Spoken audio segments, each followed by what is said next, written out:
కల్తీ లడ్డు వ్యవహారాన్ని డైవర్ట్ చేయడానికి ఇందాపూర్ని తెరమీకి తీసుకొచ్చారని మంత్రి కొల్లు రవీంద్ర అన్నారు. హెరిటేజ్కి తిరుమలకు ఏం సంబంధం అని ప్రశ్నించారు. దీనిపై అనవసరంగా రాద్ధాంతం చేస్తున్నారని మండిపడ్డారు మంత్రి. మీరు జగన్మోహన్ రెడ్డి గారిని ఏ రోజన్నా 1924లో జరిగినటువంటి కల్తీ విషయం గురించి అడిగారా? ఒక పవిత్రమైనటువంటి తిరుమల తిరుపతి దేవస్థానాన్ని అపవిత్రం చేసి ఇవాళ అసలు మీరు ఇక్కడికి వచ్చి మాట్లాడే హక్కు మీకుందా? ఇవాళ తిరుమల తిరుపతిలో జరిగినటువంటి నేతిలో అసలు నెయ్యే లేకుండా లడ్డు ప్రసాదాన్ని అందించినటువంటి విషయాన్ని మీ నాయకుడిని మీరు అడగగలరా?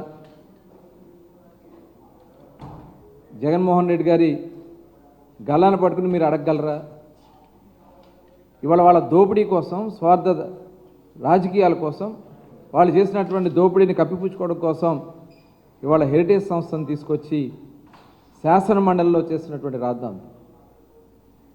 సిగ్గుపడతా ఉన్నారు ప్రజలు. చేసిందే మహాపాపం. ఆ మహాపాపాన్ని చేసి కప్పిపుచ్చుకోవడానికి మరింకో పాపాన్ని దిగజారుతా ఉన్నారు.